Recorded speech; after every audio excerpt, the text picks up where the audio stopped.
Hello, St. Louis. Welcome to the Bob Wahl Show. On the Bob Wahl Show, we talk business, St. Louis, and real estate. I'm excited because we have a local podcaster. Well, he's Mark Bland's a podcaster that lives in St. Louis. It's actually a national podcast. Yeah. Called The Q. And thanks for coming. Hey, man. Thank you so much for having me. I appreciate it. I love highlighting. What I like to do is kind of highlight what's going on around St. Louis and telling stories about who's doing what and trying to introduce people to things they may not know about. Fair enough. I ran across your podcast. We kind of connected on Twitter, and I listened to it. It's, you have political opinions, but it's a podcast thing. Yeah, that's what it is. It's one of those things. So I'd love it if anyone out there wants to listen to it. Check it out, theqnow.com, theqnow.com. I guess to start off, well, just some of your, you live in St. Louis, tell a little bit about you personally and your background. I know you're not new to the broadcasting field. No, I'll just I've been have you doing talk. that for 20 plus years. Okay. Started in 1994 in broadcasting and worked at the college radio station, and from there just kept going. Did some TV for a few years, came back to radio on the MMA pro wrestling show tip called Absolute Wrestling Radio, and then started The Q because I got sick of trying to work for other people. I wanted to do a show for myself, something that I cared about or something that I was interested in. Not that I wasn't any good at those other shows, this was something I kind of had my heart in. And so in 2010, I started The Q. Okay. And we've been going ever since. And it's been a roller coaster ride of ups and downs, but we've had a blast. 300 some odd shows, and it's just been really great. The support has been awesome and amazing since day one. So the podcast itself, and you talk number of topics. Sure. I mean, I've listened. You bounce around a little bit. We're an independent voice for politics and pop culture. We kind of strewn the range on the board. Right. And one thing that caught my attention was I saw you on social media. Yep. You definitely have opinions, but when I listen to the podcast, I'm like, okay, yeah, this guy, you actually have a conversation with people, and even with opposing views, and what gave me, and this is just with no matter who's your political views, this is with anyone with political views. If you're not open to a conversation and asking questions, and it's not a conversation, right? Like you actually you have an opinion, but someone else has an opinion, then you ask them follow up details, and you're open to hearing. I take that as a compliment. Yeah, because for sure. The internets, the interwebs, the lycoses, from back in the day, the Excites. Excite.com, remember that? Yeah. Remember that website? That was fantastic. Then there was Web Crawler and Netscape Mosaic. Oh, yeah, Netscape browsers. The thing with the internet is that it tends to, a lot of people have conversations that are of a serious nature, but they don't have tone and inflection with them. Right. And the problem with that is when you lose your tone and inflection in what you're saying, people start to add their own tone and inflection. Naturally, it's a negative tone and inflection. Right. And it kind of stirs things the wrong direction. Whereas you might have been wanting to say this, reading it on the paper, people are just going to attach their own. And it comes off differently, and then you look like a schmuck or an ass for saying or doing whatever you did. And then I always tell people, don't judge me at all until you physically listen to me or see me on video while talking about said topic. You have to hear it. You have to hear the tone and the inflection. Because if you don't, man, you're going to look at my stuff and go, this guy, oh my God, wow. All right, I need to get rid of him and stay out of my life. I'm not going to lie to you. I saw your social media posts. I'm like, I better check out the show. Sure. But then I listened to the show, and it's a small sample size, but I listened to 4 or 5 episodes and stuff like that. And one of it was on gun control, and I wouldn't even call it a debate. You were having a discussion, and you had your opinions, the guy had some facts. You asked him some follow-up details, and you learned a few things. I'm like, yeah, okay, he's open to his opinions, but it's educational. Well, I'm pro-gun, so there's no issue with me, anyone who I bring on my show. I have noticed that by putting my opinions out there, you get a really interesting dissection of society that comes at you. So you got your stalker type people that are a problem, but then you also got like really great cool people that are super helpful that want to help you with your show. They want to do things for you. It's and you want to help. You want them to be a part of it, but the problem is you can't always just have random people doing things for you. Yeah, and the way I see things, and I try and because the internet's a necessary evil. You know what I'm saying? It's a necessary evil. At the end of the day, though, you're providing entertainment, and whether someone agrees with you or not, right? I like hearing whether I agree with people or not.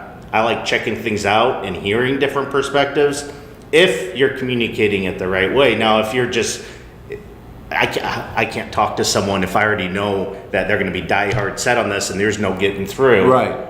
Then it's a lost cause. There's nothing to discuss. But if it's entertaining and the person's semi-level headed and you learn a few things, it's a decent show. I like it. So. Well, thank you very much. I appreciate like that. So, I just try to get the word of mouth out from one person to the next and talking to people like your fan base and audience here, just however I can try to open people's ears and minds to discussion. Controversial discussion, sometimes controversial. Yeah, and you're going to aggravate. The topics are way more controversial than I am.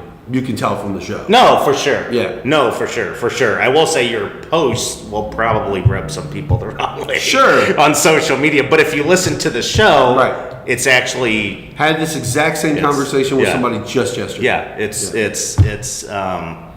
so anyway, thanks for coming on. I actually so that's a good introduction to your podcast. I think that gives everyone a good feel for what it's about.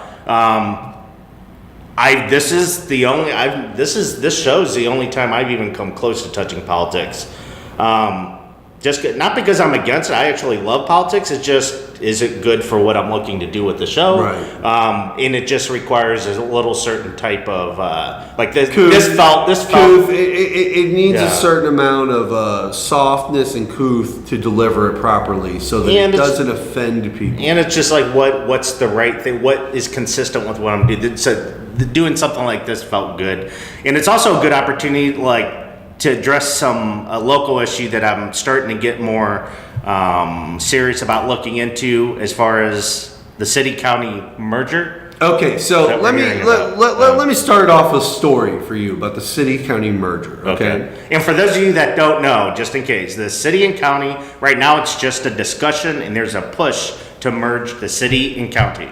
How serious of a push it is? Well, it's a serious push, but how big of a likelihood there is for this to happen, I have no idea. Right. But there is a push. The mayor of St. Louis is for the county executive. Well, there's been a push for a little while. It's been for a while, but it seems to have a little bit more legs. Or maybe I'm just paying more attention. I don't know. No. Things were looking. The New York Times just posted a few years ago for the potential for the city-county merger until Ferguson happened. And then when Ferguson happened, it re-whipped up. Okay, so the St. Louis city and county have been separate for as long as I've been alive. So 41 years. The Great Divorce. Yes. It was 1874 or something. And I'm not a local wizard. I just Wikipedia'd it on the way in. Right, and so basically, the St. Louis County aspect of St. Louis began because of white flight, technically. It was, we don't like these people or their attitude or whatever it is that they were doing at the time. We're going to move to some quieter areas that we want. And that's how you get Chesterfield that builds up, and St. Charles that builds up, and North County that builds up, and in West County that builds up, and South County that builds up. People left and went in their own directions. Then in the 1950s, you had another range of white flight. That was the people from... That was the main white flight. That was the majority of people from the city moving out into North County. Florissant, Hazelwood, Ferguson, down south, Shrewsbury, all those different areas. They moved out into those areas. Then in 1995, and there's a fantastic documentary. I had the director on my show. His documentary is called Spanish Lake. He's from Spanish Lake over there in North County. And in 95, 96, 97, there was another white flight. Basically, there was everyone, including my own parents, who decided to up and leave Florissant and move out to O'Fallon, St. Charles, St. Peter's, out into the valley here, Wild Horse Creek Road, and all those. And those are Eureka. That was the second white flight. That's what has built the counties technically over the last 100 years. It was, there are the people who live in the city, and then there are people that live in the county. Now, I went on to the live election coverage of Francis Slade's third election, third term. So this would have been, what was this year? 2013? I think it was 2013, something like that. And Lydie Crewson wasn't even there. Like there was right. But I'm sitting there with Dan Isom and another gentleman, Steve. I can't remember Steve's last name. We were on this panel. It was the night of the election. Francis Slade is going for his historic third attempt. And they asked me what I think about Francis Slade getting a third attempt. And I said, to be absolutely honest with you, no one in the county gives a crap about the mayor of the city. Mm-hmm. And they all went, oh my God. And they were all taken aback. And it was just, oh my God, I can't believe this guy said that. And I said, people in the county only go downtown for Cardinals games, Rams games at the time, and Blues games. That's it. Most people don't go downtown for anything other than those three things. Maybe the brewery tour or to go to the Arch. Right. That's about it. Nothing else. So 99% of the time, downtown's not getting used for anything. Right. So why would I, living in Chesterfield or St. Peter's or Shrewsbury or whatever, well, maybe not Shrewsbury, that's probably part of the city, but Maplewood, no, that's probably part of the city too. Anywhere out past the 270 corridor, which is 270 the highway here. Right. Why would they care who the mayor is? It doesn't affect their lives whatsoever. They live in Town and Country, and the mayor of Town and Country runs Town and Country. They're not worried about the mayor of St. Louis. There's no care between the people of the county and the people of the city. Now, the mindset hasn't changed. When they tried to push through the MetroLink, which is kind of the subway of the St. Louis area, when they tried to put the MetroLink through out to St. Charles, it got blocked immediately. Everybody stopped it because they said they didn't want the wrong entities entering into that area. Now, they weren't saying it was black people, white people, this people, that people. They didn't have they just said bad entities that could come from areas that we've already seen are bad. There's nothing wrong with that stance. Those are actual stats and statistics. There's nothing wrong with that stance of going, listen, we would rather just not be a part of the city. Now, that's it. Now, after Ferguson, there's a lot of unrest within the municipalities. That's giving them the want to get out of running themselves and put them under the city. I still personally think, okay, Hillary Clinton was a horrible presidential candidate. At the same point, she's a better person than Donald Trump ever was. Legitimately. Now, she lost still. All right? But I think she lost in some small fashion to the fact that she's a woman.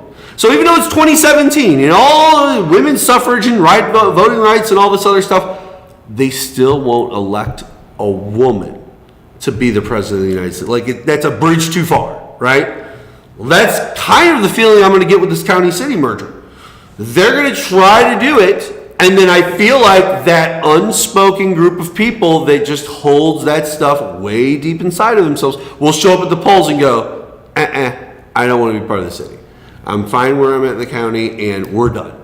So that's my theory on the city-county merger of St. Louis. I don't see the people of St. Louis thinking, oh, Lydie Crewson, she's exactly who I need to have on my side. I don't see, because they're going to feel, depending on when it happens, they're going to feel like they're given something that they didn't ask for. That's going to be an issue.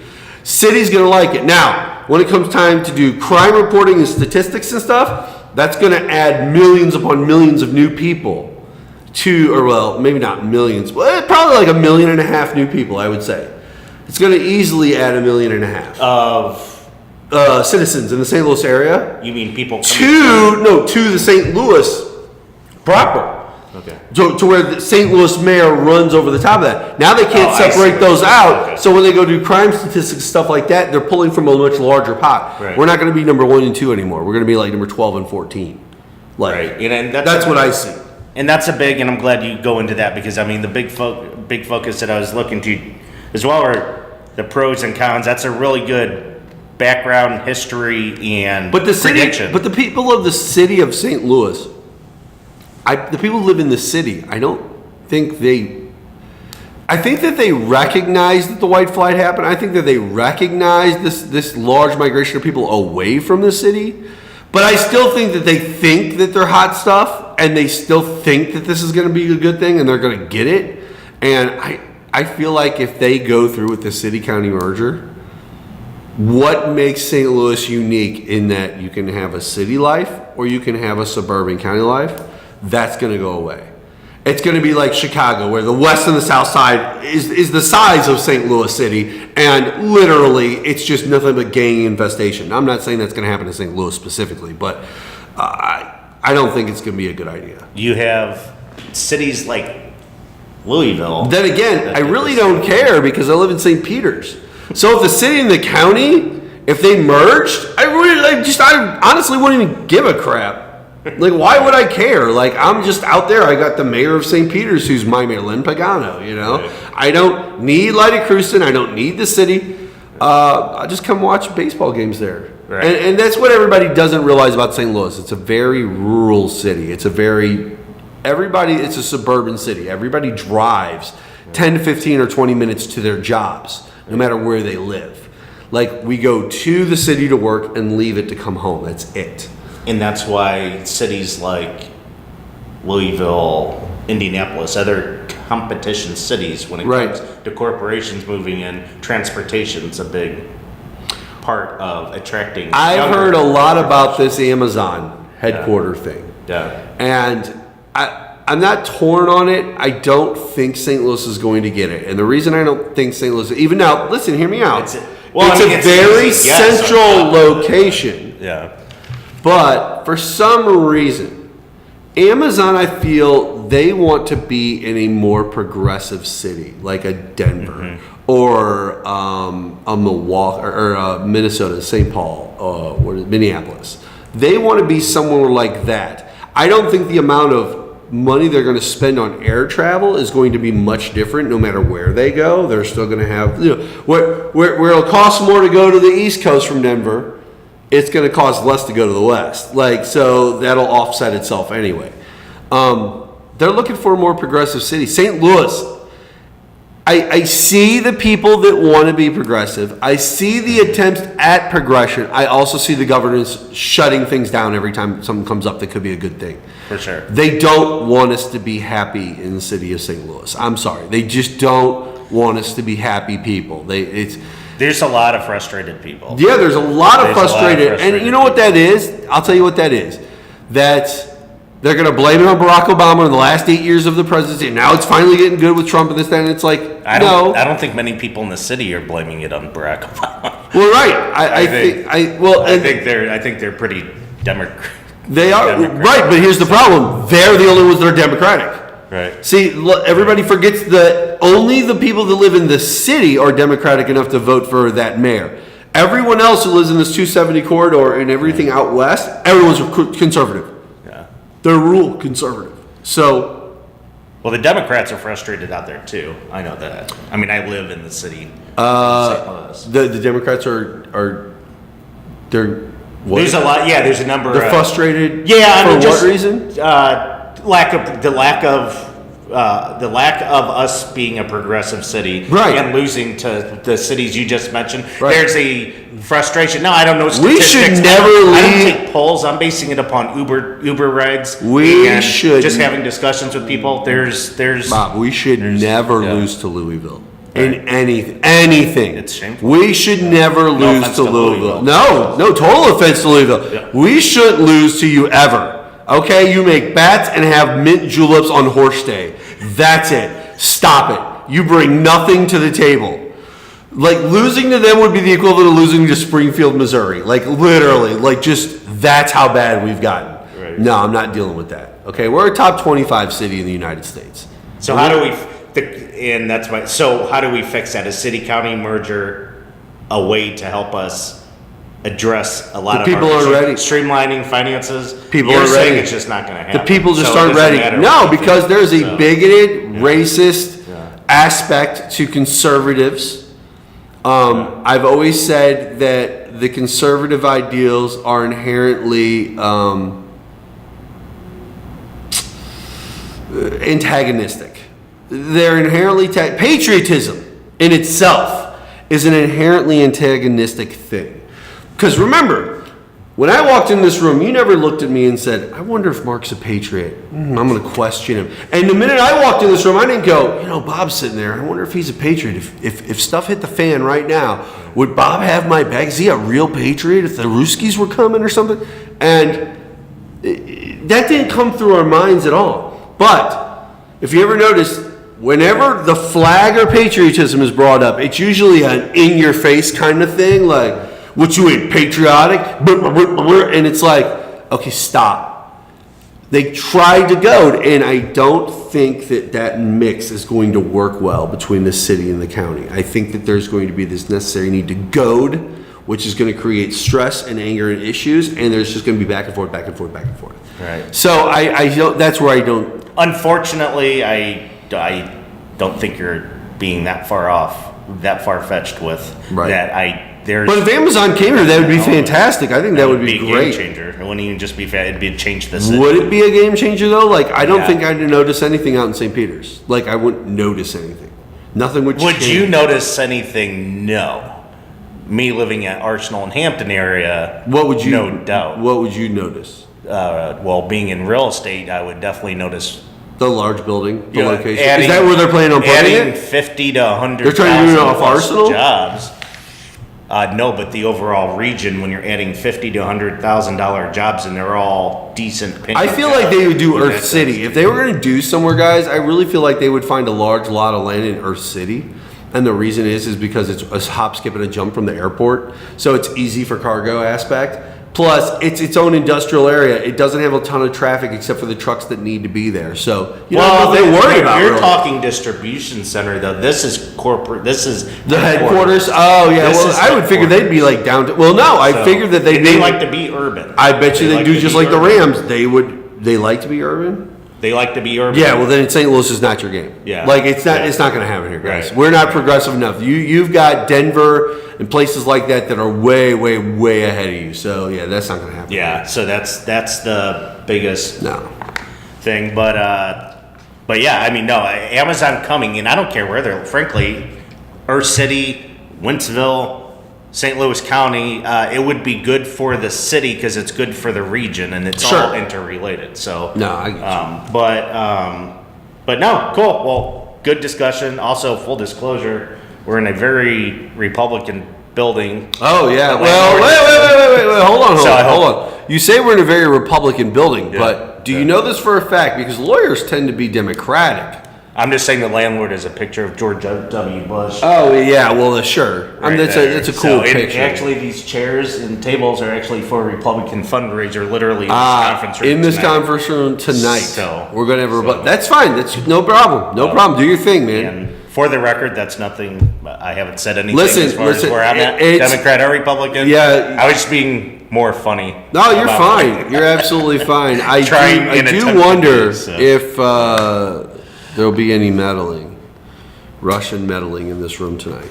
If there's going to be some Russian collusion with some young Republicans. All right. Anyway, well, thanks for coming on the show. Hey, man, I really appreciate you. Mind if I let everybody know? No, for sure. And I was going to ask, where can people find you, find your podcast? Where can they find you online and social media? For me, you can go to @MarkBland, MarkBland on Twitter, or at the Q Now, TheQNOW, or theqnow.com. That's the website, old episodes, new episodes, everything in between. And we're going to have an episode with you coming up real soon. We're getting that worked out and scheduled. So be happy to that'd be really great to have you on. And then you can open up a little bit more. You can tell your side, which side you want to be on or that you are on. I don't. Would that affect real estate? Like, depending on your political stance, does that really come into play? I mean, I don't keep a really hard stance. I have both. No, I'm just saying. Do you think that would affect the people that come to you? If you came out as one per se again or the other, do you think your clientele would change? I don't know. I mean, Probably not. I mean, because I voted for both parties, and no party automatically has my vote. I have a select one or two things at this point that are the most. At this point, you just got to pick the one or two things that are most important with you, and that's what you vote on. Okay. Global warming's a pretty big deal. Is it? To me. Well, it doesn't exist. What's that? It doesn't exist. I mean, so Donald Trump told me that it doesn't exist. He told me not only once, but he told me like 6 times in campaign speeches, as well as after he got inaugurated, that climate change isn't real. Like that Donald Trump told me that. And then he went and told the EPA that too. And then he went and then he deregulated the EPA. So so Donald Trump, he knows it all. You're fake news. You're fake news. You're wrong. This took because you disagree with Donald Trump. So fake news. Half the episode, I'm like, all right, this is going perfect. Now you threw me into tailspin. No, you're good. It's time for us to get out of here, man. I get it. Well, thanks for coming on, though. No problem. And I knew you had opinions, but it's an entertaining podcast, and it was really good to have you and introduce you guys to St. Louis here, because you are local and it is a national podcast. Thank you so much for having me on the show. And listen, man, when I need to buy a house, I know where I'm going. That's where I'm going. Okay. This guy. This guy. Now that half my audience is no longer going to use me, you're obligated to Why would half of your audience not want I'm just teasing. I'm just talking. Well, we just agreed on the whole climate change thing. Yeah. So like whoever was already using you should probably be very happy with me right now. Hopefully. All right. Well, thanks again. And that concludes this week's episode of the Bob Wahl Show, maybe the most entertaining episode. And I will see you guys next week. And goodbye for now.